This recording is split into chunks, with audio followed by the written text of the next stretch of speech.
وعليكم ورحمه الله وبركاته. مرحبا بكم في مطبخ اسيل وريتاج. اليوم غادي نقدم لكم هاد الصابلين اللي كيجي مقرمش وهشيش لذيذ بزاف بمكونات بسيطه كتعطيه لذه ومذاق. غنخلي لكم الثمن في اخر الفيديو. اذا تبعوا معنا المقادير والطريقه فراها سهله سهله سهله بزاف في اطار التغيير ونبعدوا من الشوكولا ونستعملوا البذور لان فيها فوائد كثيره ونستافدوا منها. اذا تبعوا معنا الفيديو باش تعرفوا على المقادير والطريقه.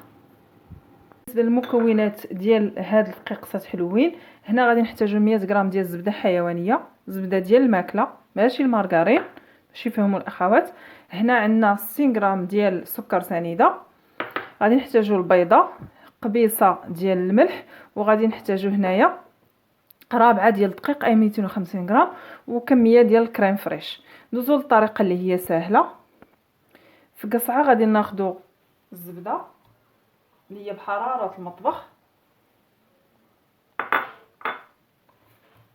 غنحتاجوا سكر سنيده. كما كتلاحظوا انا في التنسيم ما غندير والو لان غنكتفي غير بالمذاق ديال الزبده. هنا قبيصه ديال الملح. غادي نخدم هادو هما الوالا، ما غاديش نطيح الزبده بزاف لان محتاجه العجين يبقى مرمل. مبارك عليه. غادي نضيف هاد البيضه،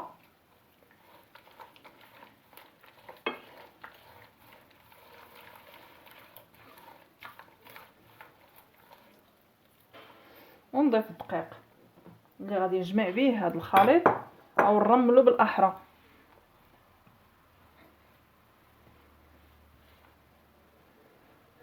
بهذا الشكل. انا نحيد الزوائد اللي عندي في يدي ديال الزبده والبيض، حنا محتاجينهم وداخلين في المكونات. كما كتشوفوا ترملات عندي الدقيق. دابا غادي ناخذ شويه ديال الكريم فريش ونجمع به هذا الخليط. هذا محتاجينش يكون جاري،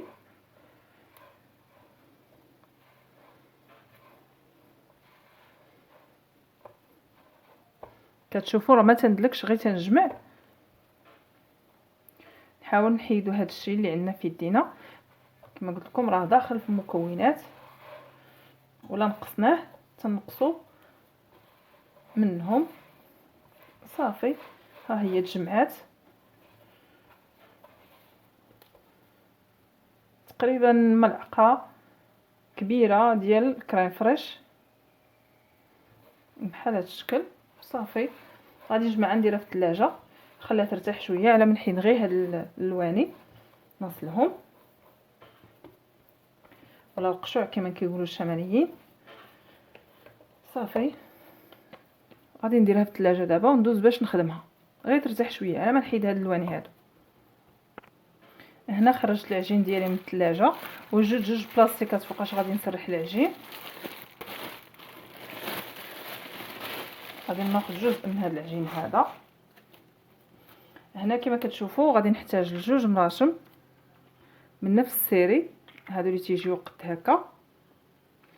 غادي نحتاج الشيته، وغادي نحتاج باش غادي نزين اللي هي الزريعه المقشره، زريعه الكحله او عباد الشمس مقشره كتجي بحال هكا. غادي نحتاج البياض بيضه مخلط مع شويه ديال الملح وفاني وطبيعه الحال مدلك. اذا هنا غادي نسرح هذا العجين بهذا الشكل. ما غاديش يكون رقيق لان ما غاديش نلصقوا جوج مع بعض. حنا غنديروا غير حبه وحده بهذا الشكل هذا.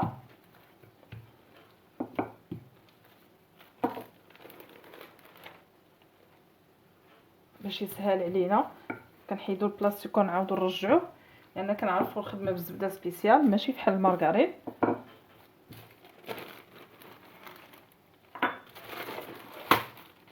اذا نعاود نسرح شويه مازال تيبان غليظ بزاف.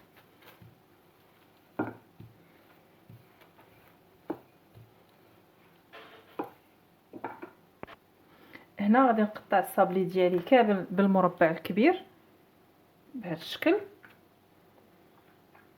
حنا عندنا كميه صغيره ما غنحتاجوش فيها قطع، ما غاديش نحتاجوش وقت كبير باش نبقاو نقطعوا فيها.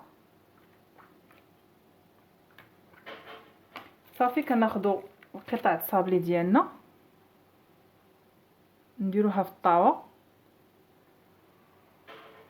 بهذا الشكل. الفران ديالي كيسخن على 150 درجه.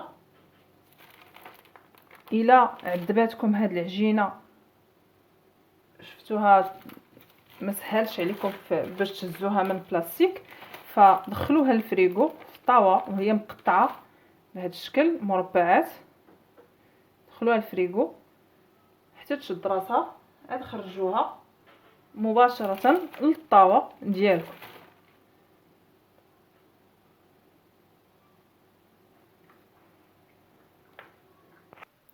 هنا بعد ما عمرت الطاوه ديالي كناخذ هذا البياض ديال البيض اللي مخلط مع لافاني وقبيصه ديال الملح، كندهن بهذا الشكل بياض ديال البيض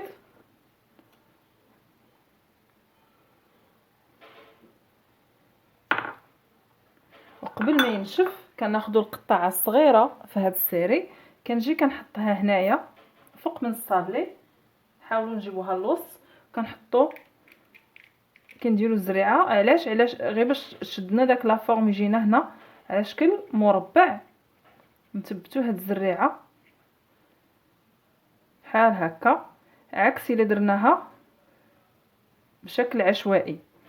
غنعاود نحط عاود المرشم هنا، نثبتو وناخذ الزريعه اللي تتبع مقشره راه تتبع موجوده.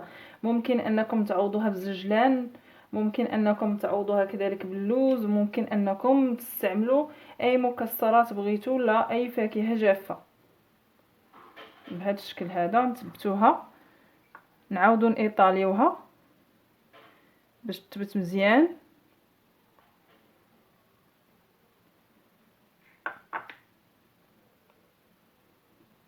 بهذا الشكل.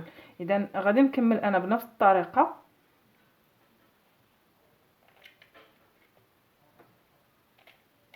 كما كتشوفوا كندير هنا كنقاد بالاصابع ديالي، كنثبت وندهن فوق منها بالبياض ديال البيض باش تثبت لنا هاد الحبات ديال الزريعه او عباد الشمس. فاش يطيبوا كيجي الشكل ديالهم زوين بزاف. غادي نستمر. وهذا الشكل النهائي ديال الصابلي ديالنا كما كتشوفوا، فكيجي مقرمش ولذيذ وهشيش بزاف، رائع صراحه.